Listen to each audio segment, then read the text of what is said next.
I'll give a little introduction and then I'll turn it over to Lynn Irwin. Caroline Town Board, as a direct result of environmental conservation law dealing with gas drilling, is considering actions that it could take to keep its roads passable and ensure the taxpayers are not saddled with the cost of premature road degradation.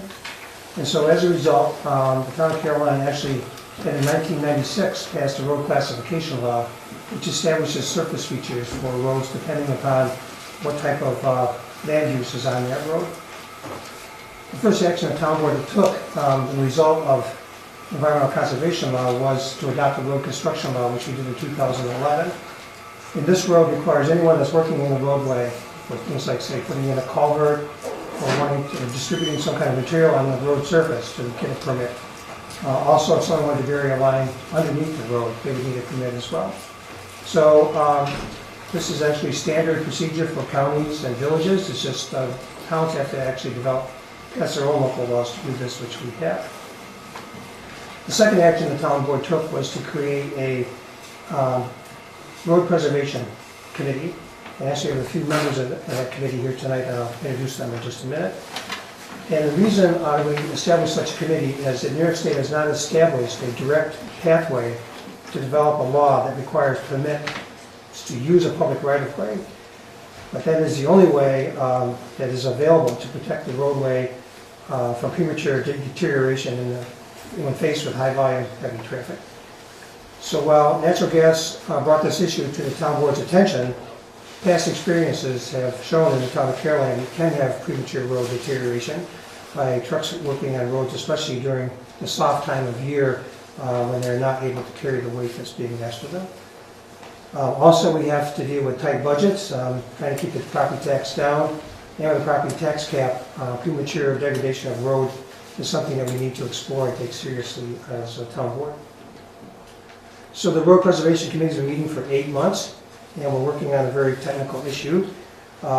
We've actually attended a number of seminars, and we've met with professionals like Lynn Irwin, who actually lives in the town of Caroline, has graciously given up his time yet one more time to speak to us about road construction. Also, Dan Walker from Labella Engineering has been working with us. He's serving with the town of Enfield as their representative. He's also and also has a road experience as an engineer. And also, we worked with Mike Keneally, who is an attorney for the Association of Towns, to kind of work on the structure of the law. In addition to our own attorney, Guy Crow, who will be speaking with us on the third meeting about trying to summarize the legal framework that we work within to develop such a law. We've also studied laws from other municipalities, giving us a flavor of the thinking of what other local governments have had. And what we've come to understand is that roads are actual physical structures, and they obey the laws of physics. So unlike state and county roads, town roads are roads that are not been engineered. As the road surface has deteriorated, the highway superintendent has put on gravel, and if it's been a soft area, they put on more gravel. And then if the road is dusty or looks like it needs, we want to keep it to last longer, and we've done double surface treat or hot mix or cold mix asphalt on top of that. But these were empirically done. There was no engineering decision about how much gravel we put on or how thick a base we would have underneath our asphalt surfaces.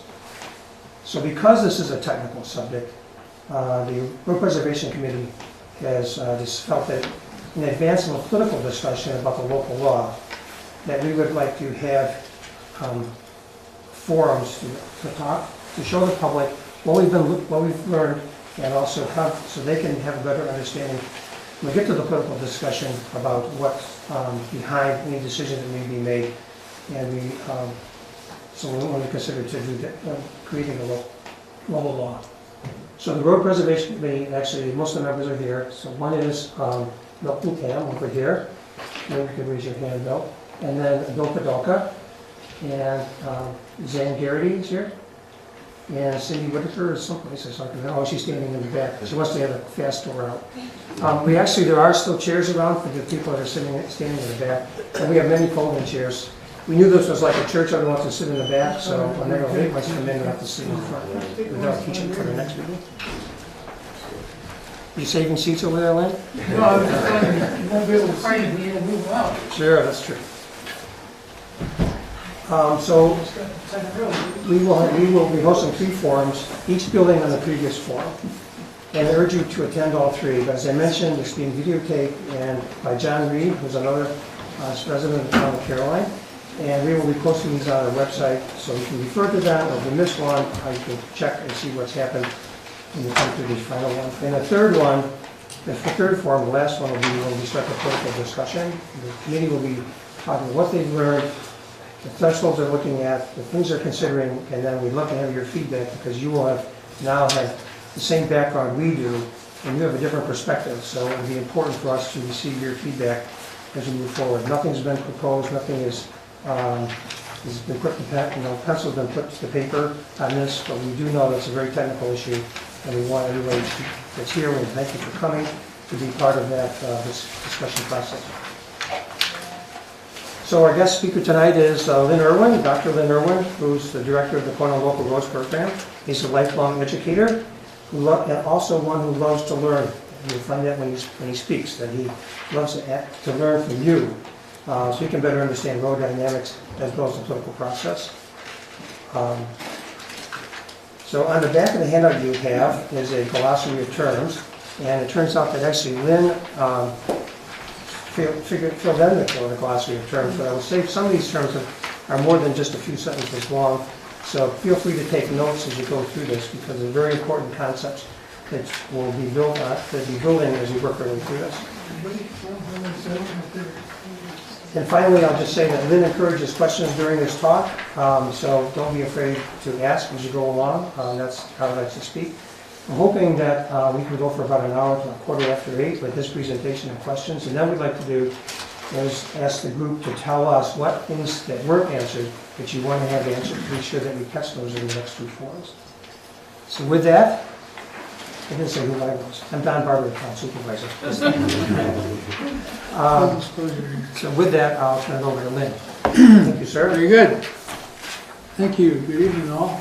I see some familiar faces and some new faces, but look forward to talking about this for a while.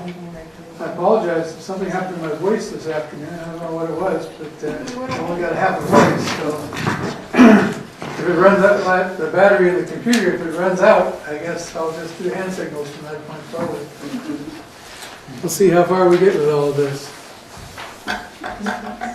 What Don asked me to do was to try to summarize a 2-semester course on highway engineering in 40 minutes.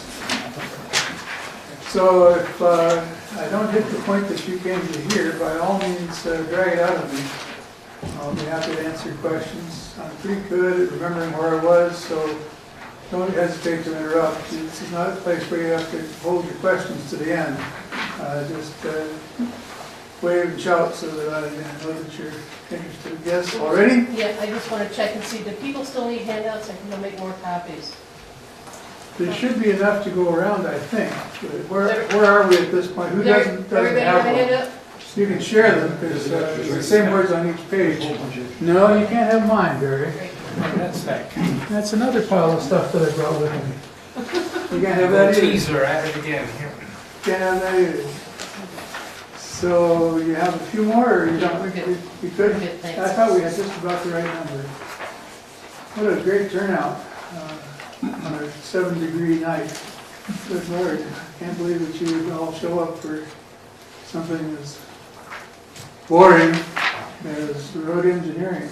But anyway, what Don asked me to do is try to lift the hatch cover up to a certain extent and let you see what goes on under the surface. Everybody's used to driving on roads.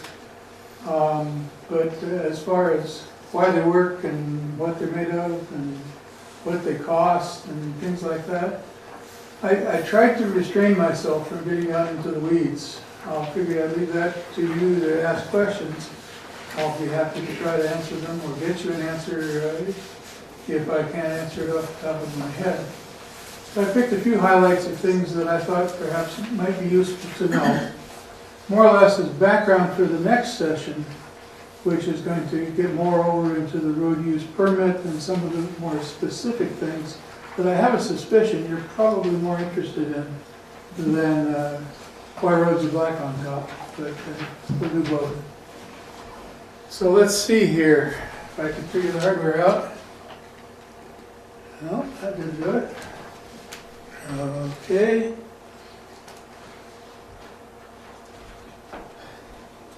Ah, all right, I don't know which button. So I'll give you a bit of an overview of the principles of road building, nothing too heavy, and then get into the terminology. You may want to ask me to expand on one or another of the things on that glossary.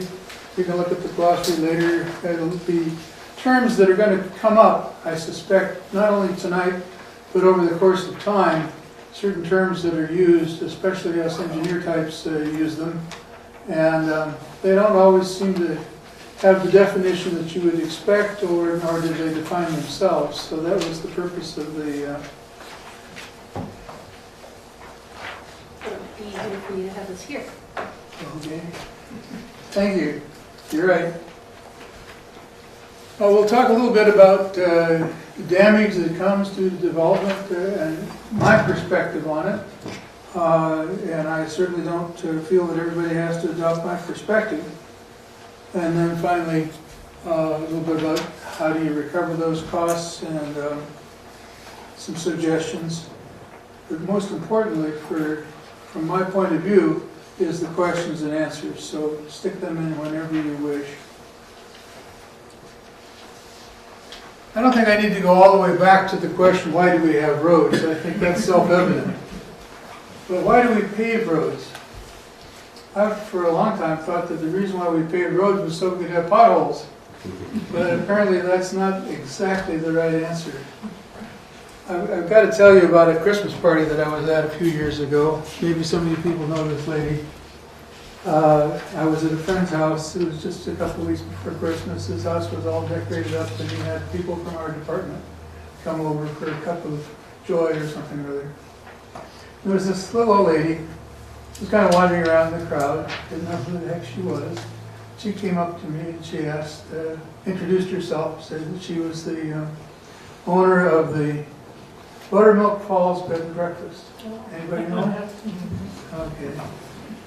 She did the usual sort of thing. What do you do? And I said, oh, I have students. I teach them how to make potholes. She said, oh my, you're successful. There's one of your products right at the end of my driveway. Didn't faze her for a second that I was pulling her leg. She knew that I was, but she pulled right back. Anyway, so it isn't so much that we want to make potholes, but they're a common occurrence as a result of roads getting older, getting used up. Cracking, rutting, and potholing are very common symptoms of roads that are coming to near close to the end of their lives. But what we're doing, we pave our roads to spread the loads across the subgrade, which is the native soil we build our road on. We often remove the organic layer of grass and roots and things like that, get it out of the way, and then import the materials that are, and some of it isn't necessarily imported from very far away, but import better quality materials. Come on in, we won't bite. It's okay. Nice chair waiting for you right there. Sure is.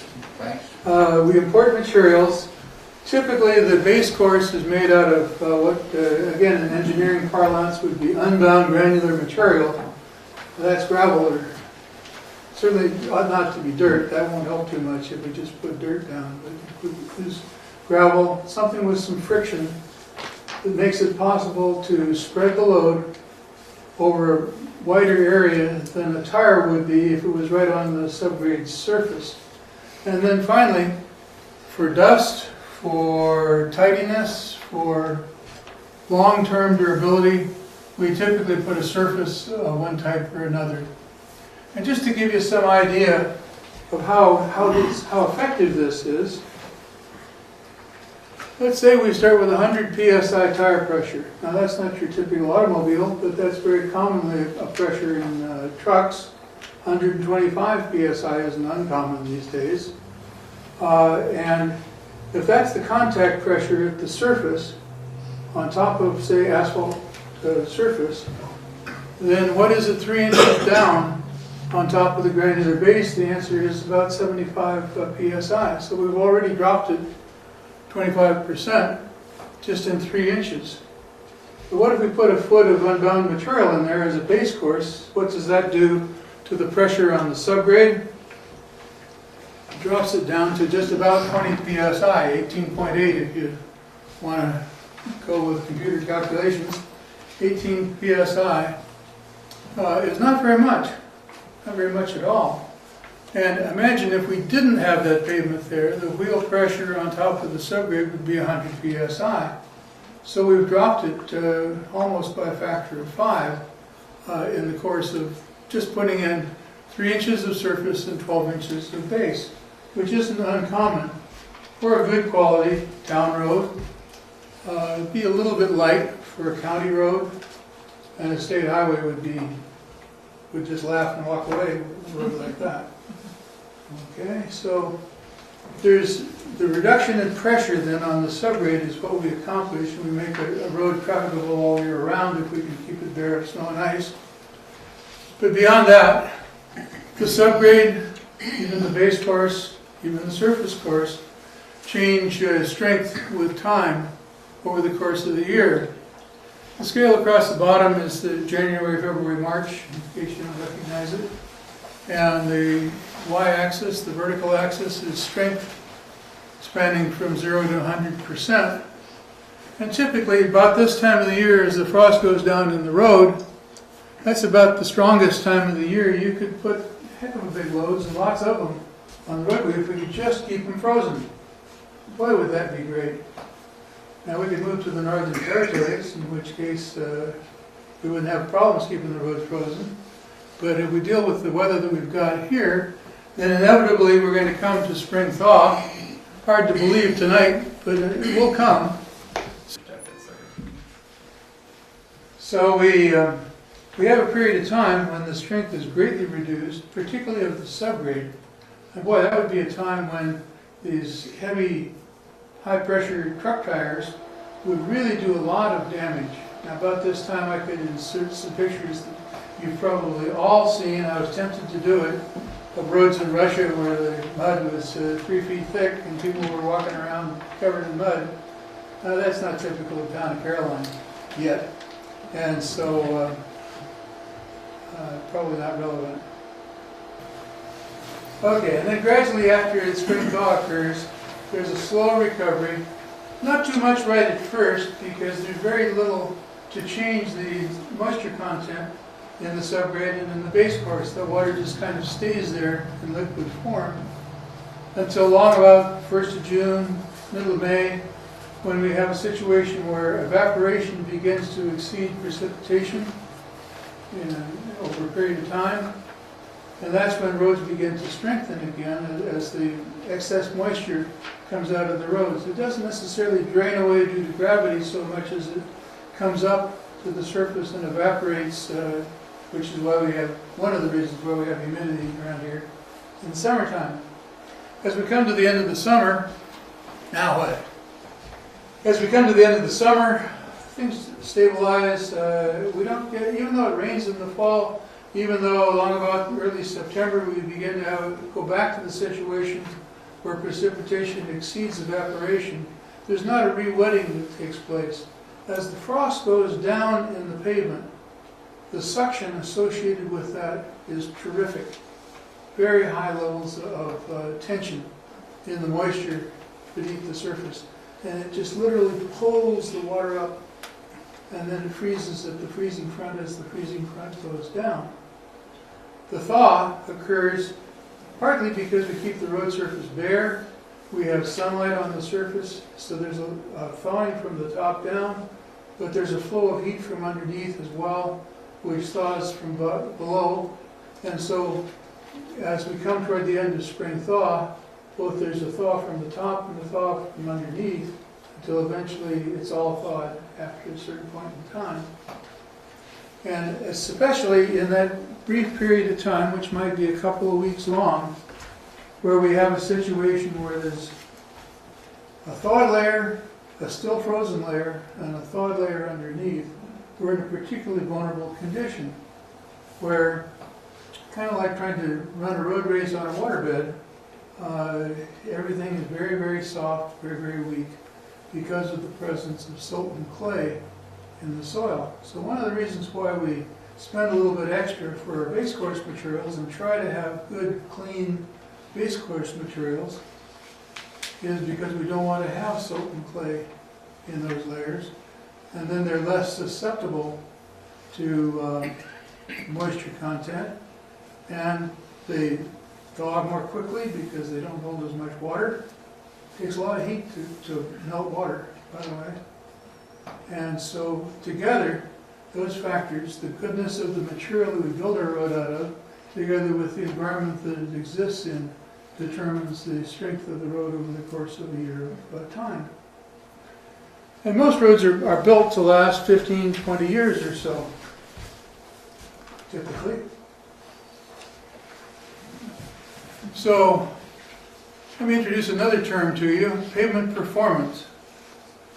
Pavement performance, I don't know, it's not a term that defines itself. It's the deterioration of pavement condition over a period of time. So, sooner or later I'm going to get myself shot for this, but I'm going to say it again.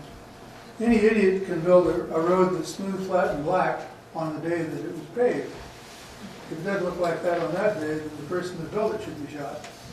But what's really important, and what determines the value of the road to the road user, is that it remain in that condition for as long a period of time as possible. Sunlight, weather, all these different things tend to make the road deteriorate over a period of time. But there's a long period of time after a road is newly paved where it stays in a very good condition, and then it begins to drop off fairly rapidly toward the end of its life. I'll show you a diagram of that on the next couple of slides. Am I driving you nuts by moving around so much? Okay. So, what do you see as the road begins to deteriorate? Well, cracking, rutting, roughness. And it's caused by the interaction of traffic, environmental effects, and aging of the materials.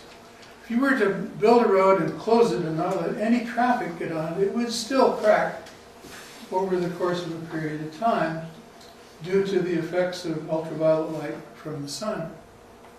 The heaving and so on of the frost that raises the surface of the road, environmental effects, the wetting and the drying. All of those would cause a road. So it isn't just traffic, it's the interaction of traffic together with environment and aging that causes roads to deteriorate over time. Here's what it looks like. I'm using qualitative terms, but normally we would use quantitative numbers on the condition rating, but I think you relate better to very good, good, fair, poor, and very poor. As the road makes the transition from good to fair, you begin to see minor amounts of pavement distress. As you go from fair to poor, that's where you really begin to see the potholes and the cracking and the rutting and so on. And if we let it get into very poor condition, people begin to complain, and that's when you would normally have to dig it up and throw it away and start over again. One of the most economical times for a road in the life cycle cost of the road over a long period of years is to try to not let it get out of a good condition up here. But what that means is we have trained people over the course of time to expect us not to show up to fix a road until it's here. What do you suppose people would say if they saw us out repaving the road when it's up here?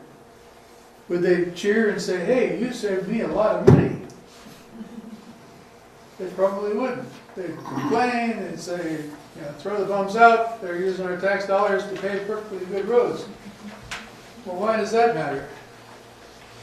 Because the road user costs are affected by these road conditions. So to keep the terminology the same, there's very good, good, fair, poor, and very poor. Now, even when a road is in very good condition, you can't drive on it for free. Cents per vehicle mile is this scale here. I'll call that the base cost, and it's not equal to zero. But as the road gradually at first and then more rapidly later deteriorates, the road user cost goes up. And I tried to construct this scale in proportion to the actual cost. So as you go from poor to very poor, it's probably 3 times as much in cents per mile to drive on a road as it is one that's in good condition. Yes, sir? What makes up the road user cost? A whole bunch of factors. Frequency of repair of your vehicles, how long the tires last, what do you call it, depreciation of your vehicle, and it will depreciate more rapidly. The shock absorbers need to be replaced more often. The springs have to be replaced if you continuously drove only on roads in very poor condition. But you don't do that. You drive on a mix of conditions. In New York State, I remember some years ago, the Commissioner of Transportation promising the people that he wasn't going to let the roads drop below 10% in very poor condition. And everybody was saying, attaboy, that's great. I'm saying, wait a minute, 10% of the roads in very poor condition cost you a heck of a lot of money. A lot more cost for that than to fix the damn roads. So, let's just do a little quiz here. Quizzes are the lifeblood of a university professor, you know that. How many of you, here's the question, and then we'll get to the show of hands. How many of you would believe, well, let's define our terms first. Road user cost plus agency cost is the total cost of the road. How much it costs to build and maintain the road is the agency cost. How much it costs to drive on the road is the road user cost. Okay? Now, the road user cost could be almost nothing in comparison to the agency cost, or it could be a very large proportion. Wouldn't be 100%, obviously, because there's got to be something set aside for building and repairing the road, keeping the brush cut and the ditches clean, and all that stuff, snow and ice removal. But how many of you would say the road user cost is 50% or less of that total life cycle cost? Only 2? Maybe you've been to my lectures before? That's the problem. Some of you have, I know. You get it wrong this time, though, you already know. 2. Nope, it's a lot more than 2. A lot more than 50%. How many would say that the road user cost is 70% or more of the total life cycle? Should see a few more people fill in by now. Still wrong. How many of you would say that the road user cost is 90% or more of the total cost? These are the people that have been through the previous lectures, and a few lucky guessers. Okay, that's right. It could be as much as 95% on interstate highways, but on your typical road, county road, town road, it would be about 90% of the total life cycle cost of the road is paid for by the road users in the vehicle depreciation and all the factors that go into road user cost. 10% of that is spent at a couple of moments in time when the road is built, paved, repaved, ditches cleaned, and so on and so forth. And verily I say unto you, looking at road user cost as a function just of surface condition, hey, please spend a penny of your damn dime to save me a lot of money out of my 90 cents. But the combination of how we do things leads us to that 90-10 ratio.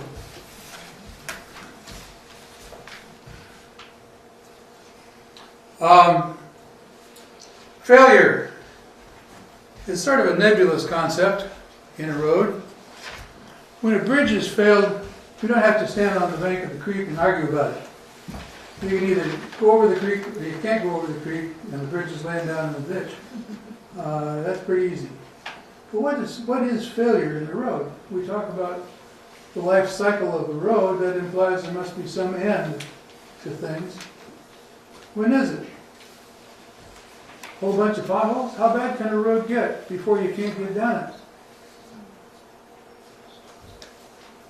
You have to be able to drive it at 65 miles an hour? What if you slow down to 25? Can you navigate? What if you slow down to 15?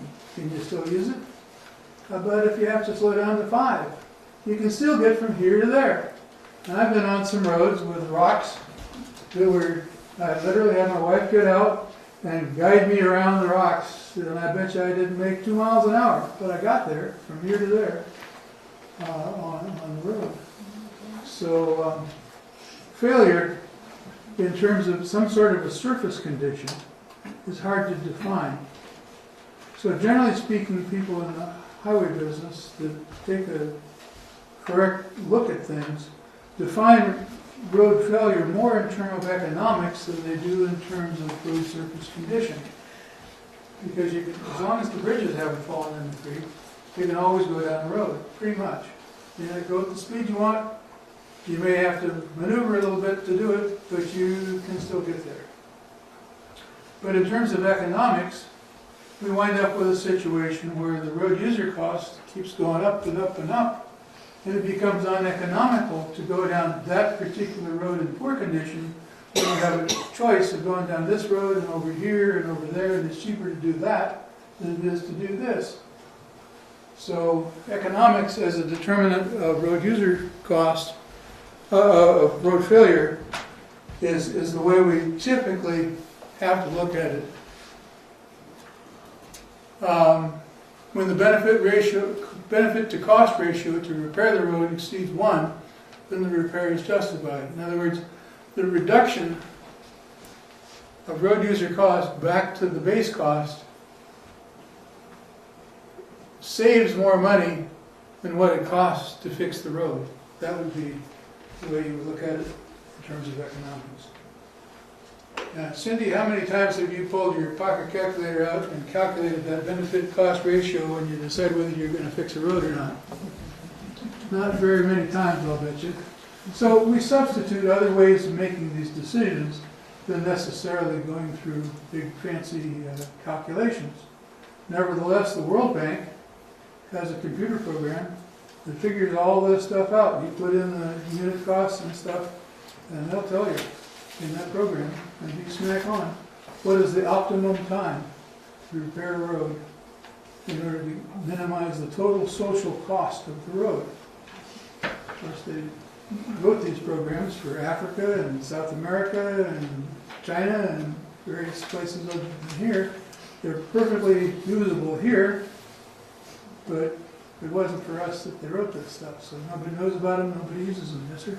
So not to be too harsh, but of course, city's budget is paid by the residents of the town of Caroline. Absolutely. Whereas this, in essence, is a tax on everyone who uses the road. It allows the residents to push off some of the cost of their roads onto others. So unfortunately, the municipality has a little bit of incentive to let the roads get worse to save their taxpayers from having to foot the whole bill, essentially for causing the other drivers to pay part of that.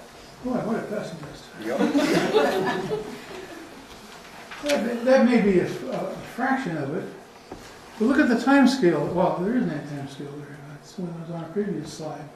We're talking years here. And so the rate of change per year is relatively small.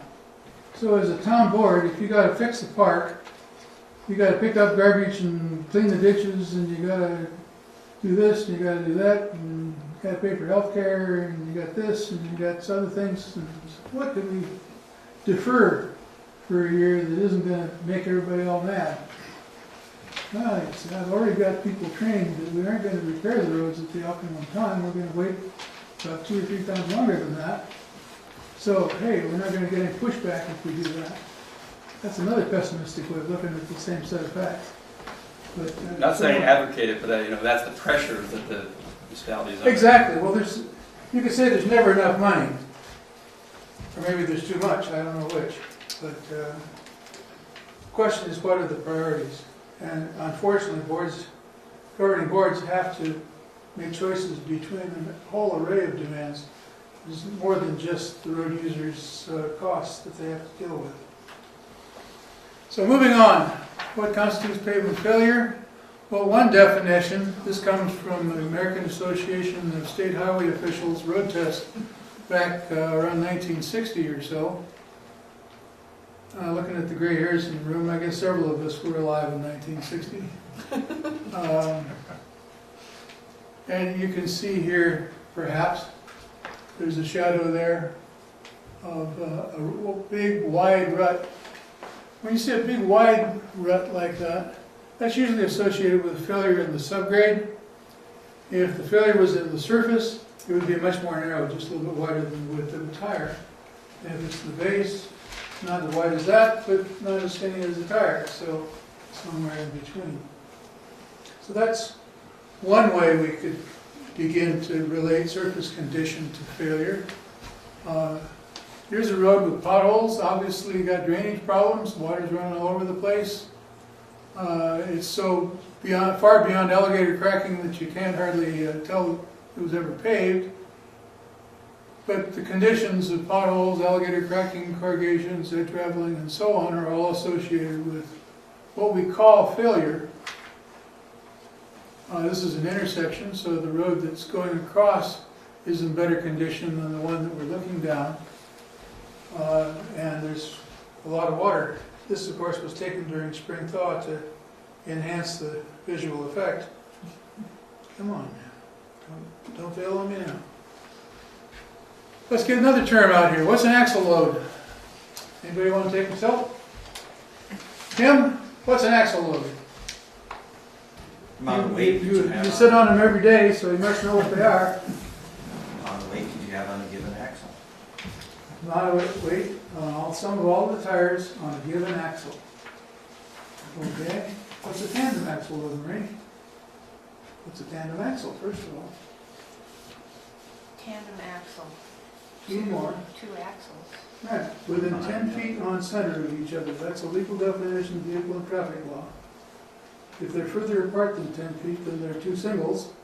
If they're 10 feet or less, they're a tandem. Which is why you sometimes see trucks going down the road with the two rear axles way far apart. You'll see why in a minute, why they do that. They would rather have two single axles than one tandem axle on the back. There's a reason. No matter what policies we create, creative individuals will figure out ways around those policies in order to get a little bit more.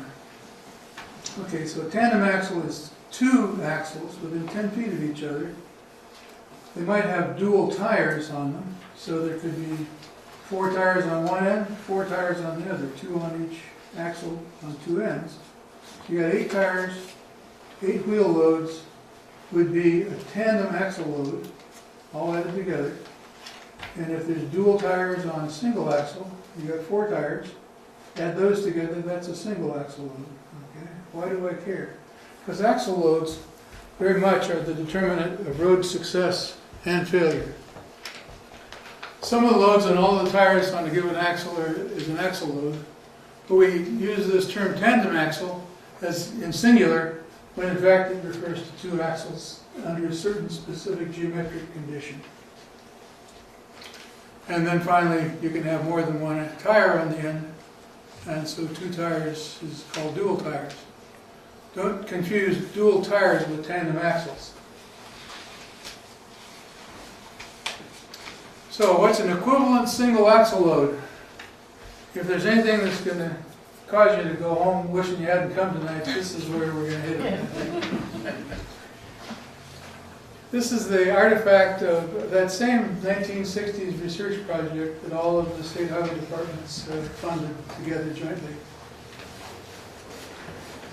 And basically they defined, for the sake of convenience, 18,000 pound single axle load. So imagine 4 wheels, 18,000 pounds total, about 4,500 pounds on each wheel if it's uniformly distributed.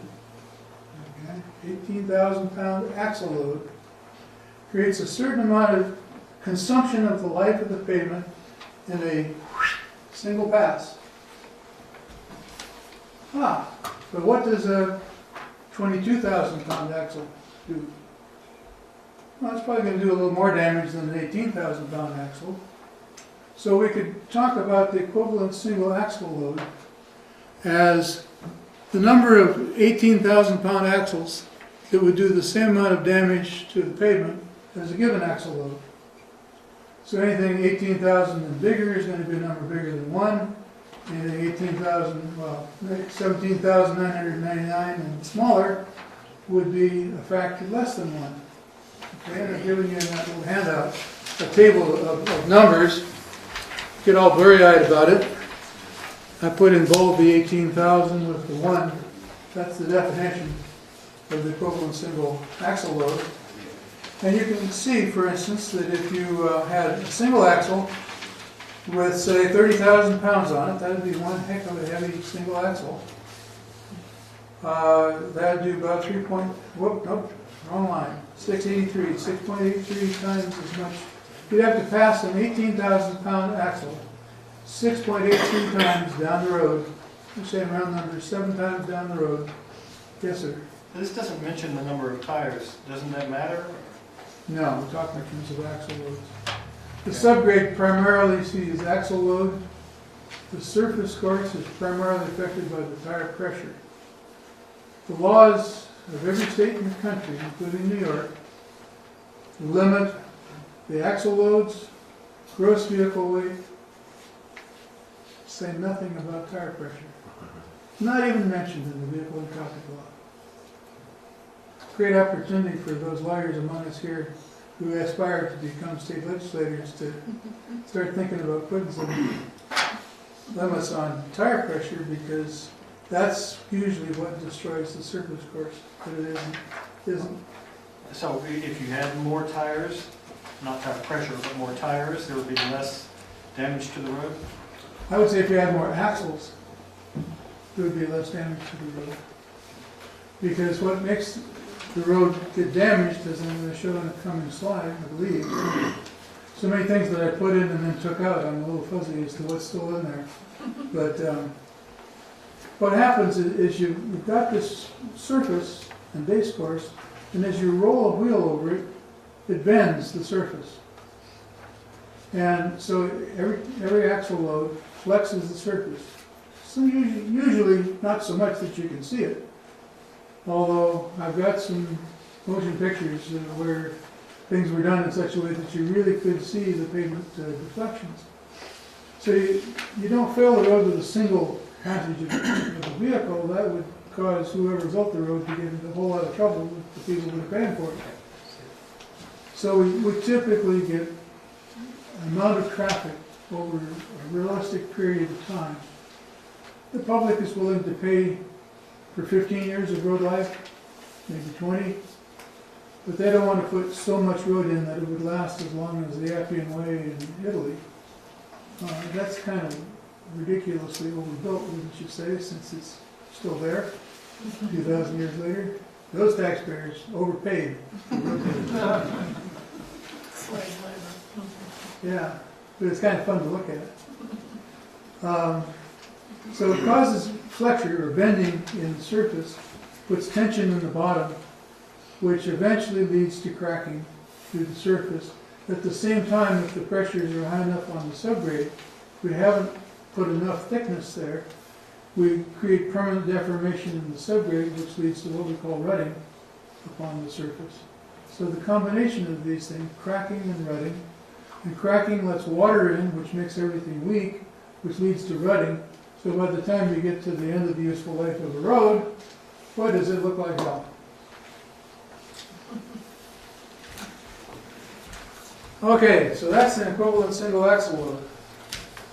So how many easels in a car? I'm sorry, say it a little louder. In a typical car, how many easels would a car be? Well, how much does a car weigh? 2,000, 3,000 pounds? It says right on your registration how much it weighs. Have you ever noticed? I would say these days, probably 2,500 pounds would be pretty close. Let's make this math simple. Let's make it 2,800 pounds.